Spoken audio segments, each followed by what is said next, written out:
안녕하세요. 오늘 저희와 함께 아주 흥미로운 자료들 좀 깊이 파헤쳐 볼 시간입니다. 최근 많은 기업들이 주목하고 또 실제 현장에 앞다투어 적용하고 있는 기업 교육 훈련의 최신 트렌드, 여기에 대한 전문가의 깊이 있는 통찰이 담긴 내용인데요.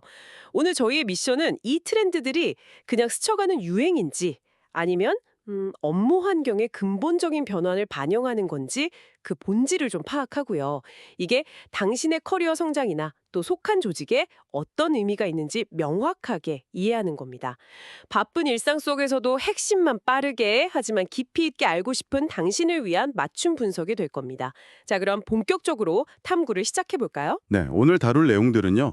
이게 그냥 교육 기법들을 쭉 나열한 게 아니고요. 디지털 전환, 또 업무 방식의 변화, 그리고 구성원들의 기대치 변화 같은 이런 거대한 파도 속에서 기업들이 어떻게 생존하고 성장하려 하는지, 네, 그런 전략적인 고민이 녹아있는 결과물이다. 이렇게 보시면 훨씬 흥미롭게 접근하실 수 있을 겁니다. 단순히 새로운 기술의 문제가 아니라 뭐랄까 일하는 방식과 사람에 대한 관점 변화가 핵심이죠. 아, 사람에 대한 관점 변화라. 네, 흥미로운 시작인데요. 그럼 첫 번째 흐름부터 한번 보죠. 요즘 정말 많이 언급되는 거 있잖아요. 마이크로 러닝. 이름 그대로 학습 단위를 아주 작게 쪼개는 방식인데 보통 5분에서 10분 내외 짧은 영상이나 퀴즈 아니면 인터랙티브 콘텐츠 같은 형태라고 하죠. 이게 왜 이렇게 주목받는 걸까요? 그냥 단순히 짧아서 좋은 걸까요? 어? 음, 물론 짧다는 점이 바쁜 현대인들에게 매력적인 건 사실이에요. 스마트폰으로 언제 어디서든 그 자투리 시간을 활용해서 학습할 수 있다는 접근성은 정말 큰 장점이죠. 근데 마이크로러닝의 진짜 핵심 가치는 단순히 짧다는 데 있는 게 아니고요. 학습이 업무의 흐름 속으로 자연스럽게 이렇게 통합된다는 데 있습니다. 예전처럼 막 따로 시간을 내서 강의실에 가거나 아니면 몇 시간짜리 온라인 강의를 듣는 게 아니라 필요한 순간에 바로 찾아서 적용할 수 있는 그런 적시학습, 저스틴타임 러닝, 이게 가능해지는 거죠. 아, 그러니까 학습이 그냥 별도의 이벤트가 아니라 거의 업무를 수행하는 과정의 일부처럼요. 마치 필요할 때마다 작은 공구 상자를 열어서 딱 맞는 도구를 꺼내 쓰는 약간 그런 느낌이네요. 네, 정확합니다. 요즘 정보가 너무 많잖아요. 그래서 긴 호흡의 학습은 좀 부담스러울 수 있는데 마이크로러닝은 핵심 정보만 간결하게 전달하니까 학습 피로도를 낮추고요. 또 자주 반복함으로써 이 지식의 망각을 방지하는 효과도 있습니다. 결과적으로는 직원들이 꾸준히 학습하는 문화, 이걸 조직 내에 정착시키는데 굉장히 효과적인 도구가 될 수 있는 거죠. 문화 정착. 물론 너무 잘게 쪼개다 보면 전체적인 맥락이나 좀 깊이 있는 이해를 놓칠 수 있다. 이 점은 좀 주의해야 할 부분이긴 합니다. 단편적인 지식 습득에만 머무르지 않도록 큰 그림을 제시하는 노력도 같이 가야겠죠. 내 장점과 함께 고려할 점까지 딱 짚어주시니까 더 명확해지네요. 자, 그럼 이 짧고 빠른 학습의 흐름에서 시선을 좀 돌려서요. 오히려 더 깊은 고민이 필요한 영역으로 가볼까요? 바로 소프트 스킬 강화 교육입니다. 인공지능, 자동화 이런 게 확산되면서 기술적인 역량, 하드 스킬만큼이나 아니 어쩌면 그 이상으로 이 인간 고유의 역량, 소프트 스킬이 중요해지고 있다. 이런 이야기인데요. 구체적으로 어떤 스킬들이고 왜 지금 이 시점에 더 강조되는 걸까요? 네, 소프트 스킬하면 보통 창의성, 비판적 사고, 문제 해결 능력, 또 감성 지능, 소통 및 협업 능력 이런 걸 다 포괄하는 개념이죠. 기술이 고도화될수록 사실 단순 반복적인 업무나 데이터 분석 같은 영역은 AI나 자동화 도구가 훨씬 효율적으로 처리하게 될 가능성이 높거든요. 그렇게 되면 이제 사람에게 요구되는 역할은 더욱 복잡하고 예측 불가능하고 또 인간적인 상호작용이 꼭 필요한 영역으로 옮겨가게 됩니다. 예를 들면 완전히 새로운 아이디어를 낸다거나 아니면 다양한 이해관계자들하고 효과적으로 소통하고 협상하고 또 복잡한 문제의 본질을 파악해서 창의적인 해결책을 찾고 이런 능력들이죠. 아, 듣고 보니까 기술 발전이 오히려 이런 인간적인 능력을 더 부각시키는 약간 역설적인 상황이네요. 자료를 보니까 특히 리더십 개발이나 변화 관리, 코칭, 멘토링 이런 관련 교육 수요가 높다고 하던데요. 맞습니다. 기술 변화 속도가 점점 빨라지고 시장 환경의 불확실성도 커지면서 조직이 민첩하게 변화에 적응하고 혁신을 이끌어갈 리더십의 중요성, 이게 그 어느 때보다 커졌습니다. 그냥 단순히 지시하고 통제하는 그런 리더가 아니라 구성원들의 잠재력을 이렇게 끌어내고 변화에 대한 저항을 잘 관리하고 또 심리적 안정감을 바탕으로 협업을 촉진하는 그런 리더십이 요구되는 거죠. 그런 리더십. 네. 그리고 코칭과 멘토링은 이런 리더십을 발휘하고 구성원들의 성장을 지원하는 아주 핵심적인 방법론이고요. 결국 기술을 잘 활용하는 걸 넘어서 기술 변화 속에서 사람을 통해 조직의 경쟁력을 확보하려는 그런 전략적 판단이라고 볼 수 있습니다. 기술과 사람의 역량이 참 조화롭게 발전해야 한다는 점, 이게 인상 깊습니다. 자, 이번에는 일하는 장소의 변화, 여기에 따른 교육 트렌드를 좀 살펴보죠. 팬데믹 거치면서 이제 많이 보편화됐죠. 하이브리드 업무 환경에 맞춘 교육입니다. 사무실 출근이랑 원격 근무가 막 섞이면서 이전에는 없던 새로운 과제들이 생겨났고 이걸 해결하기 위한 교육 수요가 늘고 있다는 건데요. 이건 그냥 뭐 화상회의 툴 사용법 배우고 이런 수준을 넘어선 이야기겠죠, 당연히? 그럼요. 물론 그 디지털 도구 활용 능력, 디지털 리터러시나 봐야죠. 그건 기본적으로 중요합니다. 효과적인 화상회의 진행 스킬이나 다양한 협업 플랫폼 사용법, 비대면 커뮤니케이션 전략 같은 거요. 이건 하이브리드 환경에서 필수 역량이죠. 근데 이 트렌드의 핵심은 그런 기술적인 부분을 넘어서요. 물리적으로 이렇게 분산된 환경에서도 어떻게 팀워크를 유지하고 소속감을 느끼면서 생산성을 높일 수 있느냐. 여기에 대한 방법론과 문화에 대한 교육입니다. 방법론과 문화요. 조금 더 구체적으로 설명해 주실 수 있을까요? 예를 들어서요. 원격 근무하는 팀원을 어떻게 효과적으로 관리하고 성과를 평가할 거냐. 이게 참 어렵거든요. 눈에 안 보인다고 그냥 방치하거나 아니면 막 과도하게 감시하는 게 아니라 신뢰를 바탕으로 자율성을 주면서도 명확한 목표 설정과 피드백을 제공하는 리더십, 이런 게 필요하고요. 신뢰 기반, 중요하죠. 네.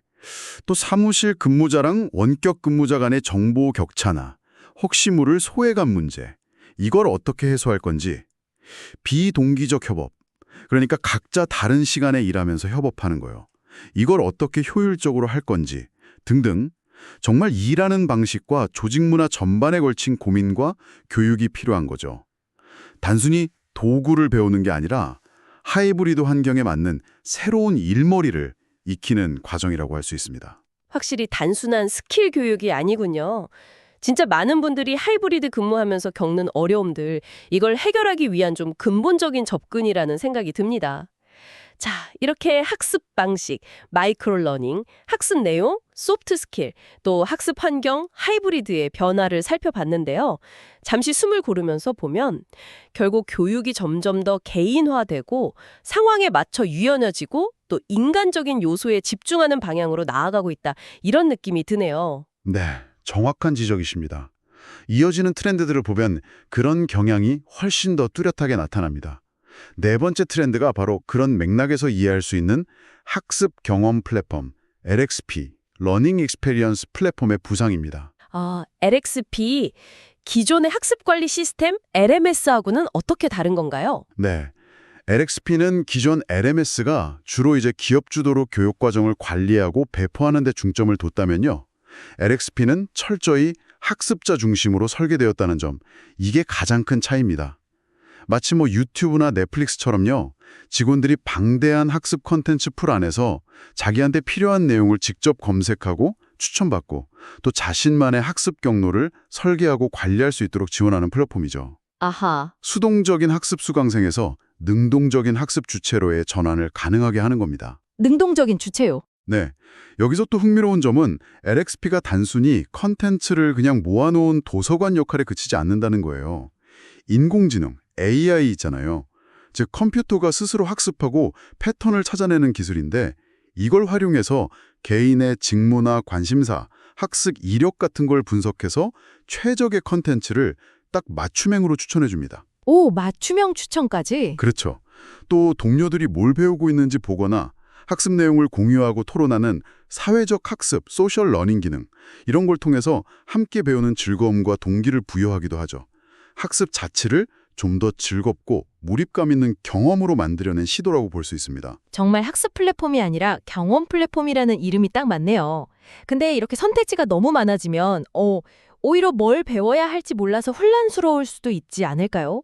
컨텐츠 품질 관리는 또 어떻게 되는 건지 이런 것도 좀 궁금하고요. 네. 좋은 질문입니다. LXP의 효과를 정말 극대화하려면요. 양질의 컨텐츠를 지속적으로 큐레이션하고 또 학습자들이 명확한 목표를 설정하고 학습 경로를 설계할 수 있도록 가이드라인을 제공하는 게 중요합니다. 그러니까 무조건적인 자율성보다는 개인의 성장과 조직의 목표가 서로 연계될 수 있도록 지원하는 그런 정교한 운영 전략이 필요하죠.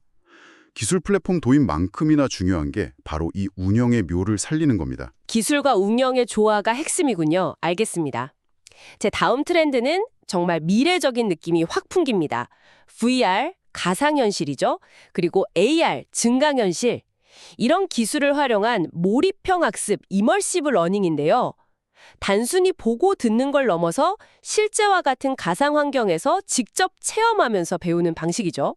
이건 어떤 분야에서 특히 효과적일까요? 실제처 배우려면 사고 위험이 따르잖아요. 그렇죠. 위험하죠. 근데 VR 환경에서는 수십 번이라도 안전하게 반복 연습할 수 있습니다.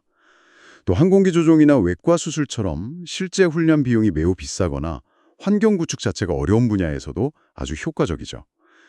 서비스업 같은 경우는 다양한 유형의 고객 응대 상황을 AR을 통해서 실제 매장 환경에 이렇게 겹쳐 보이게 하면서 연습할 수도 있고요. 와, 정말 활용 분야가 무궁무진하겠네요. 단순히 지식 전달을 넘어서 실제 행동 변화를 이끌어내는데 아주 강력한 효과가 있겠습니다. 위험하거나 비용이 많이 드는 실습의 문턱을 확 낮춰주는군요. 그렇습니다. 가상 환경에서의 그런 생생한 체험은요. 텍스트나 영상으로 배우는 것보다 훨씬 강렬한 인상을 남기거든요. 이게 학습 내용의 장기 기억에도 큰 도움이 됩니다.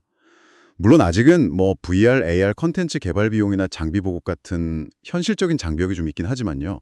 기술 발전 속도를 생각하면 앞으로 더욱 다양한 산업 분야에서 이 몰입형 학습이 확산될 걸로 예상됩니다.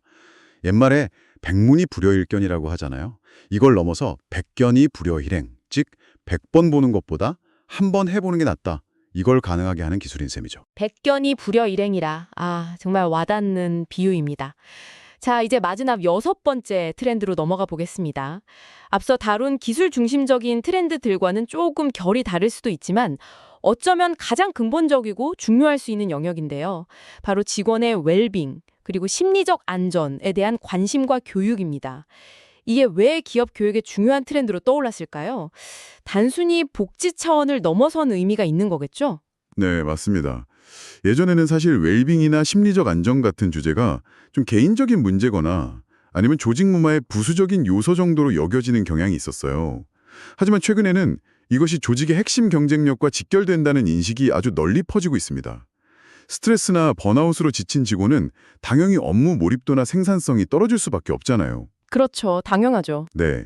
또 자기 의견이나 아이디어를 자유롭게 말할 수 없는, 즉 심리적 안전이 확보되지 않은 조직에서는 창의적인 아이디어가 나오기 어렵고 혁신도 기대하기 힘들죠. 듣고 보니 그러네요. 아무리 뛰어난 역량을 가진 직원이라도 마음이 불안하거나 막 소진된 상태에서는 제 기량을 발휘하기 어렵겠군요. 그럼 구체적으로 어떤 교육들이 이루어지나요? 스트레스 관리법 배우고 그런 건가요? 네, 그런 것도 포함됩니다. 스트레스 관리 기법, 번아웃 예방 전략, 감정 조절 능력 향상, 회복 탄력성 증진, 그리고 요즘 많이 이야기하는 마음 챙김 같은 프로그램들이 대표적입니다. 그리고 또 관리자들을 대상으로 팀원들의 심리적 안정감을 높여주는 리더십, 건설적인 피드백 방법, 공감적 소통 방식 이런 것에 대한 교육도 아주 활발히 이루어지고 있습니다. 단순히 개인의 마음 건강을 챙기는 걸 넘어서 서로 존중하고 지지하는 건강한 조직 문화를 구축하는 것, 이걸 목표로 하는 거죠. 결국 직원 개인의 행복이 조직 전체의 성과와 지속 가능성으로 이어진다 이런 관점이군요. 이 부분이 특히 요즘 많은 리더분들이나 구성원분들이 공감하고 또 고민하는 지점일 것 같습니다. 그렇습니다. 궁극적으로는 사람을 중시하는 경영 철학의 반영이라고 볼 수 있습니다. 직원을 그냥 단순한 비용이나 자원으로 보는 게 아니라 조직의 가장 중요한 자산이자 성장 동력으로 인식하고 그들의 전인적인 성장과 행복을 지원하는 것이 장기적으로 조직에도 이득이 된다. 이런 깨달음인 거죠. 이런 교육들은 단기적인 성과보다는 장기적인 조직 건강성을 위한 투자라고 봐야 합니다. 자, 오늘 이렇게 6가지 주요 기업 교육 트렌드를 정말 깊이 있게 살펴봤습니다. 마이크로 러닝부터 시작해서 소프트 스킬, 하이브리드 근무, 맞춤 교육, LXP, 몰입형 학습, 그리고 마지막으로 웰빙과 심리적 안전까지. 이들을 쭉 놓고 보니까 뭔가 좀 큰 그림이 그려지는 것 같네요. 네, 이 트렌드들은 각각 따로 존재하는 것 같지만 사실은 서로 연결되어서 시너지를 냅니다. 예를 들어 LXP 플랫폼을 통해서 마이크로러닝 콘텐츠를 개인 맞춤형으로 제공하고 또 VR 기술을 활용해서 소프트 스킬인 공감 능력을 키우는 몰입형 교육을 진행할 수도 있겠죠. 핵심은 이겁니다. 기술의 발전과 변화하는 업무 환경 속에서 어떻게 하면 직원들이 지속적으로 성장하고 기여하면서 동시에 건강하고 행복하게 일할 수 있도록 지원할 것인가. 바로 이 고민이죠. 결국 기술은 도구일 뿐이고 중요한 것은 그 기술을 활용해서 어떤 가치를 추구하고 어떤 경험을 제공하며 어떤 문화를 만들어갈 것인가 하는 점이군요. 바로 그 점입니다. 그리고 한 가지 더 강조하고 싶은 것은 이 트렌드들을 그냥 무조건 따라하는 게 능사는 아니라는 점입니다. 각 기업의 특성과 상황, 그러니까 업종, 규모, 조직 문화, 구성원들의 역량 수준 이런 것들을 면밀히 고려해서 우리 조직에 가장 적합한 방식으로 취사 선택하고 조합해서 딱 맞는 맞춤형 전략을 수립하는 게 중요합니다. 성공적인 도입을 위해서는 경영진의 의지와 지원, 그리고 구성원들의 참여와 공감대 형성, 이게 필수적이고요. 네, 오늘 나눈 이야기들을 바탕으로 당신이 속한 조직은 이 변화의 물결에 지금 어떻게 대응하고 있는지 혹은 앞으로 어떻게 대응해야 할지 한번 생각해 보시면 좋겠습니다. 그리고 더 나아가서 개인적인 차원에서는 당신의 경력 개발을 위해 어떤 학습 방식과 역량에 주목해야 할지 고민해 볼 수 있겠죠. 어쩌면 우리가 오늘 탐구한 이 교육 트렌드의 진화가 단순히 배우는 방식을 넘어서 미래의 이 일 자체의 정의와 성공의 기준을 근본적으로 바꿔놓을지도 모릅니다. 이 질문을 오늘 당신이 가져가실 마지막 생각거리로 남겨두겠습니다. 다음에도 당신의 지적 호기심을 자극할 흥미로운 주제로 다시 찾아뵙겠습니다.